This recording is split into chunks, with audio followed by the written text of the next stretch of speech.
धर्म के 4 चरण कौन से हैं?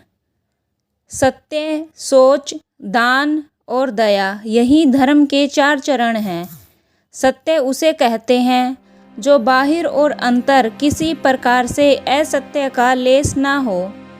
महाराजा युधिष्ठिर को कृष्ण भगवान ने अश्वत्थामा के मरने की संदिग्ध बात कहलाकर सत्य के रूप में झूठ बोलवा दिया, जिससे अश्वत्थामा के जीवित रहने पर भी द्रोणाचार्य ने उसे मरा जानकर प्राण त्याग दिया। इस प्रकार संशय युक्त 2 अर्थ के वाक्य को कहना भी असत्य ही होता है, उसे सत्य नहीं कह सकते।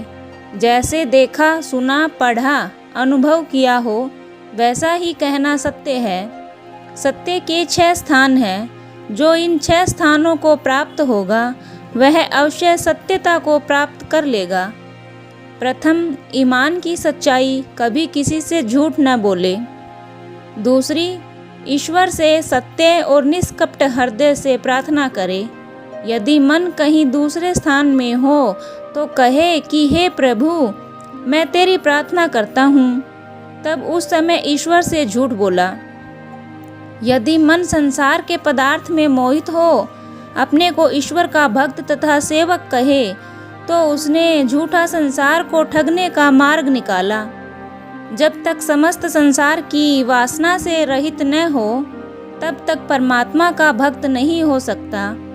तभी संसार से रहित हो सकता है जब अपना आपा न रहे, ईश्वर के अतिरिक्त अन्य कुछ उसकी दृष्टि में शेष न रहे, ईश्वर इच्छा में ही संतुष्ट रहे।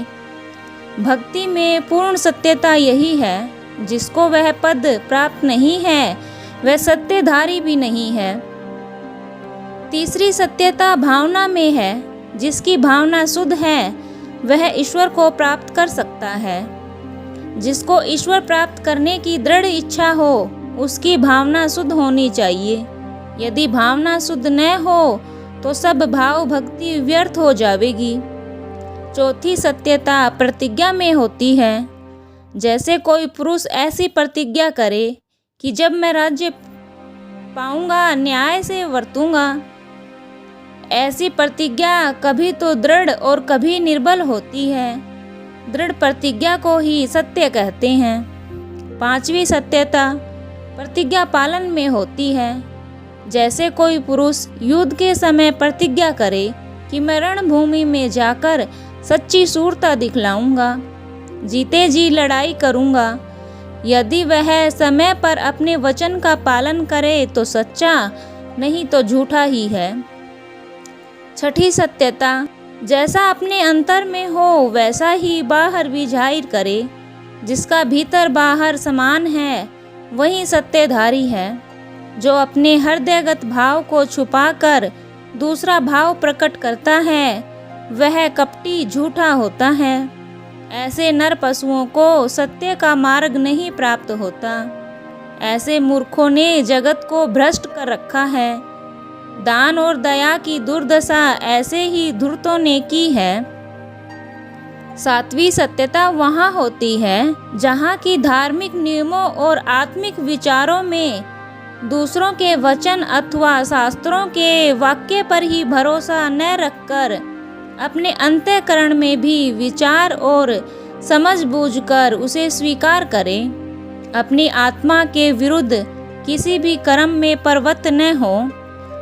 जिसमें संयम, संतोष, आशा, भय, अनुराग, भक्ति आदि गुण शुद्धता और अंतर में भावपूर्वक हो, उसे सत्यधारी कहते हैं।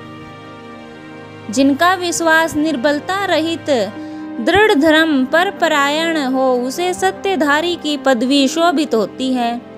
यदि किसी को किसी प्रकार का भय हो तो उसका मुख सूख जाता है, मुख का रंग पीला हो जाता है, खान पान अच्छा नहीं लगता, चित्त में व्यग्रता रहती है। यदि इसी प्रकार कोई परमात्मा से भय करे तो उसका भय सच्चा कहा जाता है। यदि कोई कहे कि मैं पाप से डरता हूँ और पाप भी करता जावे तो वह झूठा है। इन सातों अवस्थाओं में जो दृढ़ता को धारण कर सत्यपरायण हो वही पूरा सत्यधारी हो सकता है। जितनी जिसमें सत्यता बढ़ती जाएगी उतनी ही उसकी उच्चता बढ़ेगी। सब सांसारिक तपस्वी, विद्याभिमानी आदि नष्ट और दुखी हैं यदि उनमें शुद्धता और निष्कामता न हो। सत्यता और शुद्धता नियत में होती है। जो कोई ऋण लेकर पीछे देने की इच्छा न रखे तो वह चोर है।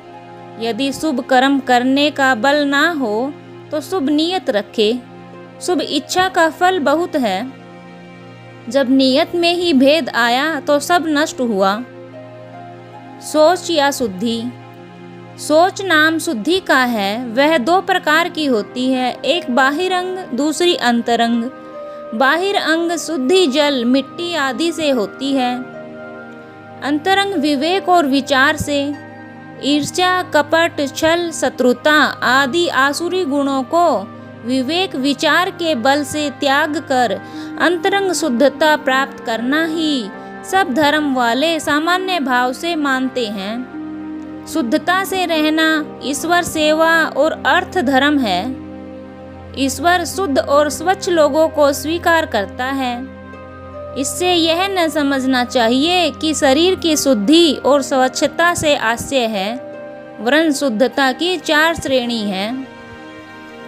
प्रथम, ईश्वर के अतिरिक्त हृदय में दूसरे को स्थान न दे, यानी परमात्मा के सिवा सब लौकिक और पारलौकिक पदार्थ से आसक्ति उठा दे। द्वितीय श्रेणी यह है कि अंतरंग को ईर्ष्या, कपट, अभिमान से शुद्ध रखें। नम्रता, धैर्य, संतोष, पश्चाताप, ईश्वरीय भय, प्रेम आदि शुभ गुणों को धारण करें। यही संयमियों का कर्तव्य है। तृतीय, चुगली करना, अधर्म का खाना, विश्वासघात करना, पराई स्त्री को कुदृष्टि से देखना आदि घृणित पापों से अपनी इंद्रियों को शुद्ध रखे। यह तपस्वियों का पद है। भोजन आदि शुद्ध और स्वच्छ रखना अत्यंत आवश्यक है। भूल से भी निषिद्ध वस्तुओं को ग्रहण न करें, क्योंकि जैसा भोजन होता है वैसे ही बुद्धि होती है। चतुर्थ श्रेणी सोच की, वस्त्र और स्थान आदि की स्वच्छता है। प्रथम तो बाहिरंग स्नान आदि में इतनी अधिकता न करे कि उससे किसी आवश्यक काम में हानि हो। प्राय पाखंडी लोग बारंबार स्नान करके भी अपने को अशुद्ध ही मानते हैं। दिन भर विक्षिप्त चितों के समान संदेह में ही पड़े रहते हैं। दूसरी, दंभ और पाखंड से बचते रहें। स्नान आदि की अधिकता से दंभी मनुष्य अपने को संसार में बड़ा महात्मा एवं शुद्ध प्रकट करते हैं। अज्ञानी लोग उनकी प्रशंसा और बड़ाई करते हैं। तीसरी, अवकाश और सामर्थ्य रहते हुए आलस आदि के कारण से स्नान आदि सोच की क्रिया का कभी त्याग ना करें।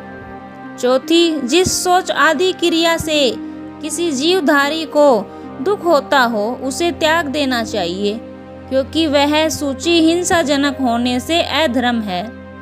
कोई पुरुष किसी से मिलना चाहता हो पर वह अपनी शुद्धि के अभिमान में उससे घृणा करे तो यह कुकर्म है, इसे त्यागना उचित है।